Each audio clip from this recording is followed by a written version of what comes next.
Good evening my dear students. ഇന്നത്തെ നമ്മുടെ ക്ലാസ്സിൽ വരുന്നത് കസ്റ്റമൈസർ നെയിം സ്ലിപ്പാണ് കേട്ടോ.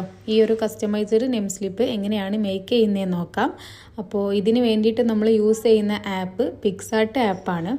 ആദ്യം തന്നെ പിക്സാർട്ട് ആപ്പ് ഓപ്പൺ ചെയ്യാം. ഈ ഒരു പിക്സാർട്ട് ആപ്പ് നമ്മൾ യൂസ് ചെയ്യുന്നതിൻ്റെ ഇടയ്ക്ക് തന്നെ ഇതിൽ ഒരുപാട് അഡ്വർടൈസ്മെൻറ്റ് വരും.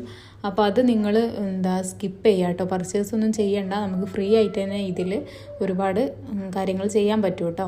അപ്പോൾ പേയ്മെൻറ്റ് ചെയ്യാതെ തന്നെ നമ്മൾ ഇതിൽ എങ്ങനെയാണ് ചെയ്യുന്നതെന്ന് നമുക്ക് നോക്കാം. അപ്പോൾ ആപ്പ് ഓപ്പൺ ചെയ്യുന്ന ടൈമിൽ ഇങ്ങനെ ഒരു ഇൻ്റർഫേസ് ആയിരിക്കും വരിക. താഴെ കാണുന്ന പ്ലസ് ബട്ടണിൽ ക്ലിക്ക് ചെയ്യുകയാണെങ്കിൽ edit and image or video എന്നവിടെ കാണാം. അതിൽ ക്ലിക്ക് ചെയ്ത് കഴിഞ്ഞാൽ നമ്മളെ ഗാലറിയിലുള്ള ഫോട്ടോസും കാണാം, മുകളിൽ ബാക്ക്ഗ്രൗണ്ടും കാണാം. ആ ഒരു ബാക്ക്ഗ്രൗണ്ടിൽ ടച്ച് ചെയ്യുകയാണെങ്കിൽ നമുക്ക് ഒരുപാട് കളേഴ്സ് മുകളിൽ കാണാം. അതിലൊരു വൈറ്റ് കളറ് ക്ലിക്ക് ചെയ്യാം കേട്ടോ. അപ്പോൾ അതാ നമുക്കൊരു വൈറ്റ് ബാക്ക്ഗ്രൗണ്ട് ഇപ്പോൾ കിട്ടിയിട്ടുണ്ട്. ഇനി ഇതിൻ്റെ സൈസ് നമുക്ക് അഡ്ജസ്റ്റ് ചെയ്യണം. അപ്പോൾ താഴെ കാണുന്ന ടൂൾസിൽ ക്ലിക്ക് ചെയ്തിട്ട് ആ ഒരു ടൂൾസിലത്തെ ഒരു ഇതിൽ തന്നെ കാണാം ക്രോപ്പ് മുകളിൽ. അതിൽ ക്ലിക്ക് ചെയ്താൽ നമുക്ക് ഒരുപാട് റേഷ്യോസ് ഇവിടെ അവൈലബിൾ ആണ് കേട്ടോ. യൂട്യൂബ് തംബ്നെയിൽ, ഇൻസ്റ്റഗ്രാം സ്റ്റോറി അങ്ങനെയൊക്കെ കൊടുക്കാൻ പറ്റുന്നുണ്ട്. നമുക്കിപ്പോൾ നെയിം സ്ലിപ്പിൻ്റെ സൈസാണ് വേണ്ടത്. അപ്പോൾ 16:9 റേഷ്യോ ആണ് എടുക്കുന്നത്. 3:2 റേഷ്യോയും എടുക്കുക. ഞാനിപ്പോൾ ഇവിടെ എടുക്കുന്നത് 69 റേഷ്യോ ആണ് കേട്ടോ.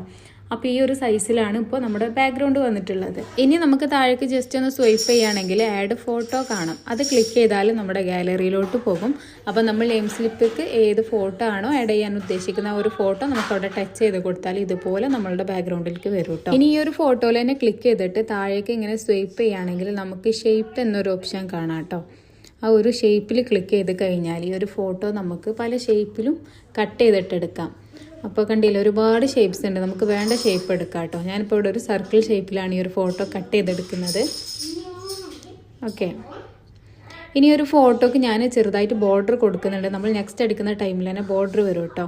അപ്പോൾ ഒരുപാട് കളേഴ്സ് ഇവിടെ ഉണ്ടാവും. നമുക്ക് മാച്ച് ആയിട്ടുള്ള ഒരു കളർ എടുക്കാം. ഈ ഒരു കളറിൻ്റെ അവിടെ നിന്ന് തന്നെ നേരെ ഇങ്ങോട്ട് സ്വൈപ്പ് ചെയ്താൽ ഫസ്റ്റ് കാണും ഒരു ഇമോജി. അതിൽ ക്ലിക്ക് ചെയ്ത് കഴിഞ്ഞാൽ ഇങ്ങനെ ഒരു സർക്കിൾ വരും. അപ്പോൾ നമുക്ക് വേണ്ട കളർ ഏതാണോ ആ ഒരു ഫോട്ടോയിലുള്ള കളർ ഇതുപോലെ നീക്കി കൊടുത്താൽ നമുക്ക് മാച്ച് ആയിട്ടുള്ള കളർ കിട്ടും കേട്ടോ. അപ്പോൾ ഇതാ ഇത് ഇനി നമുക്ക് ഈ ഒരു സൈഡിലേക്ക് മാറ്റി കൊടുക്കാം. ഓക്കെ, ഇനി നമുക്ക് ഈ ഒരു കുട്ടീൻ്റെ പേരാണ് കൊടുക്കാനുള്ളത്. അപ്പോൾ താഴെ കാണുന്ന ടെക്സ്റ്റിൽ ക്ലിക്ക് ചെയ്തിട്ട് നമുക്കിവിടെ പേര് കൊടുക്കാം കേട്ടോ. ഞാനിപ്പോൾ ഇവിടെ ഫുള്ള് ക്യാപിറ്റൽ ലെറ്ററിലാണ് കൊടുക്കുന്നത്. നമ്മളുടെ ഇഷ്ടത്തിനനുസരിച്ച് എങ്ങനെയെന്ന് വെച്ചാൽ ഇത് നമുക്ക് എഴുതാം കേട്ടോ. പിന്നെ ഇതുപോലെ തന്നെ ഈ ഒരു പേരും ഞാൻ ആ ഒരു കളറിലാണ് കൊടുക്കുന്നത്. നേരത്തെ ചെയ്തതുപോലെ തന്നെ കളറ് ക്ലിക്ക് ചെയ്താൽ ഫസ്റ്റ് കാണുന്ന ഒരു ഇത് ക്ലിക്ക് ചെയ്ത് കഴിഞ്ഞാൽ നമുക്കൊരു സർക്കിൾ ഷേപ്പ് കാണാം. അതിൽ മാച്ച് ആയിട്ടുള്ള കളർ എടുക്കാം കേട്ടോ. അപ്പോൾ അതും ഒരു പർപ്പിൾ കളറായിട്ടുണ്ട്. നമുക്ക് ഫോണ്ട് ഇതിൽ പിക്സാർട്ടിൽ ഒരുപാട് ഫോണ്ട്